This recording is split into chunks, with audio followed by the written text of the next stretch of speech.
Boyfriend 25M, who I, 23F, just moved in with, called me another woman's name. Details keep getting weirder.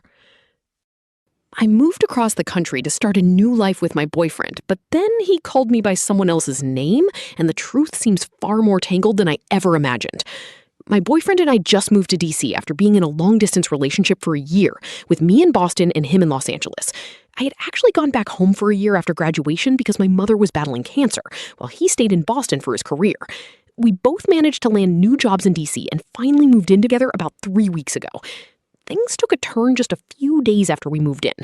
We went to pick up a desk from Facebook Marketplace, and while we were loading it into the car, he turned to me and said, "Open the door for me, Olivia." My name is not Olivia. In fact, it is not even remotely close to my name. I was completely caught off guard, but because the seller was standing right there and we still had to finish the transaction, I didn't say anything immediately. On the drive home, I finally asked him, "Who is Olivia?" He immediately got defensive and told me, "I don't even know any Olivias. I'm exhausted from the move, it's hot out, and I was carrying a heavy piece of furniture." That explanation didn't really sit right with me. I checked his Instagram following and pointed out that he actually follows a bunch of women named Olivia. He claimed they were just people he knew from college. It seemed odd, but since we had just finished a stressful cross-country move, I decided to let it go. That night, however, I couldn't stop thinking about it. Then I remembered something from a few months earlier.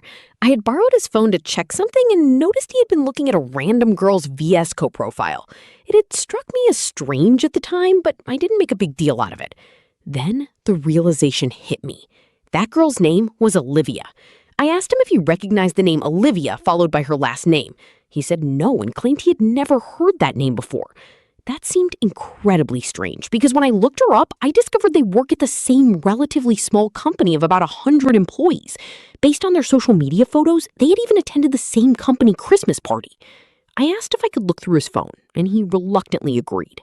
In his email, I found well over 100 emails from her. While they appeared to be work-related, I still found it hard to believe that someone could receive that many emails from a person and then genuinely claim to have no idea who they are, especially since I'd caught him spending his lunch break at her apartment. At that point, I was feeling anxious and admittedly not thinking very clearly. I requested to follow her on Instagram. 2 weeks later, which was tonight, she finally accepted my follow request. About 30 seconds after she accepted, she blocked me. When I brought that up to my boyfriend, he became extremely defensive once again. He insists that I am creating stories in my head, connecting unrelated things and looking for problems that don't exist. I honestly don't know what to think. Am I reading too much into a weird coincidence, or do these things together seem suspicious? Is it possible he's being unfaithful, or am I just letting my anxiety get the best of me?